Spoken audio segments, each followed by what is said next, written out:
ఇర్మియా గ్రంథము 25వ అధ్యాయము 1-38 వచనములు.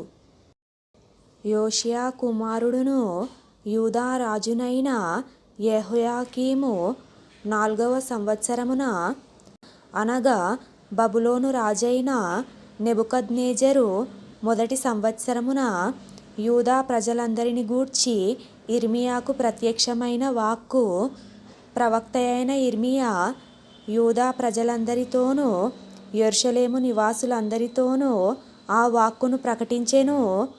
ఆమోను కుమారుడును యూదా రాజునైన యోషియా 13వ సంవత్సరము మొదలుకొని నేటి వరకు ఈ 23 సంవత్సరములు యెహోవా వాక్కు నాకు ప్రత్యక్షమగుచూ వచ్చెను.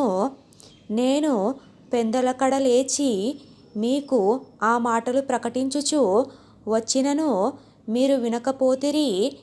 మీ చేతి పనుల వలన నాకు కోపము పుట్టించకుండునట్లును, నేను మీకు ఏ బాధయు కలగజేయకుండునట్లును, అన్యదేవతలను అనుసరించుటయు, వాటిని పూజించుటయు, వాటికి నమస్కారము చేయుటయు మాని మీరందరూ మీ చెడ్డ మార్గమును, మీ దుష్టక్రియలను విడిచిపెట్టి తిరిగిన యెడల యెహోవా మీకును మీ పితరులకును నిత్య నివాసముగా దయచేసిన దేశములో మీరు నివసింతురని చెప్పుటకై యెహోవా పెందలకడ లేచి ప్రవక్తలైన తన సేవకులనందరినీ మీ యొద్దకు పంపుచూ వచ్చినను మీరు వినకపోతిరి.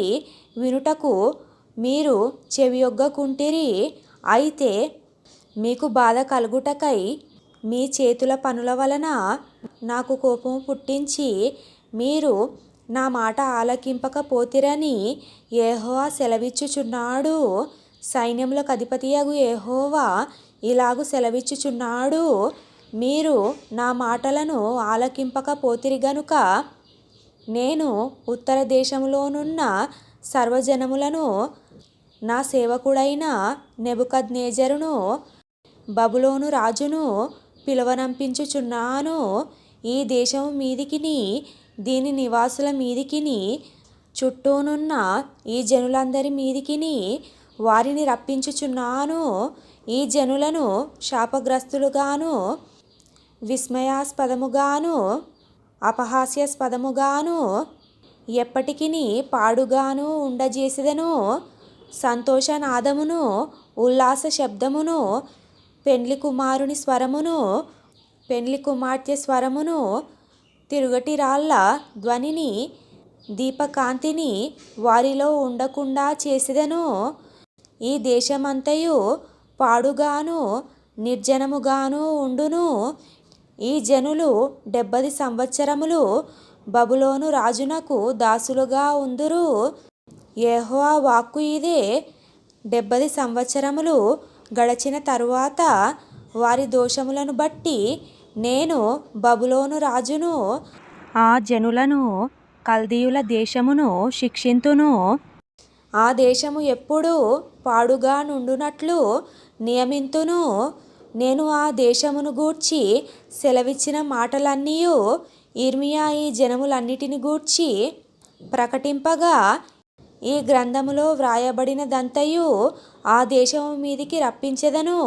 ఏలయనగా నేను వారి క్రియలను బట్టియు వారి చేతి కార్యములను బట్టియు వారికి ప్రతీకారము చేయునట్లు అనేక జనములను, మహారాజులను వారి చేత సేవ చేయించుకొందురు.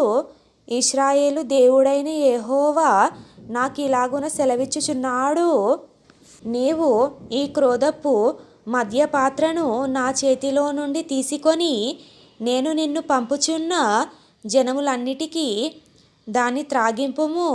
వారు దాన్ని త్రాగి సొక్కి సోలుచు నేను వారి మీదికి పంపుచున్న ఖడ్గమును బట్టి వెర్రివాండ్రగుదురు. అంతటా యెహోవా చేతిలో నుండి నేను ఆ పాత్రను తీసుకొని యెహోవా నన్ను పంపిన జనములన్నిటికిని దాన్ని త్రాగించితిని. నేటివలెనే పాడుగాను నిర్జనముగాను అపహాస్యాస్పదముగాను శాపస్పాదముగాను చేయుటకు యెరూషలేమునకును యూదా పట్టణములకును దాని మహారాజులకును దాని అధిపతులకును త్రాగించి తిని, మరియు ఐగుప్త రాజైన ఫరోయును అతని దాసులను అతని ప్రధానులను అతని జనులందరూ సమస్తమైన మిశ్రిత జనులను ఉజ్జు దేశపు రాజులందరూ ఫిలిస్తీయుల దేశపు రాజులందరూ అష్కెలోనును గాజాయును ఎక్రోనును అష్డోదు శేషపు వారును ఎదోమీయులను మోయాబీయులను అమోనీయులను తూరు రాజులందరూ సిదోను రాజులందరూ సముద్రమునకు ఆవలి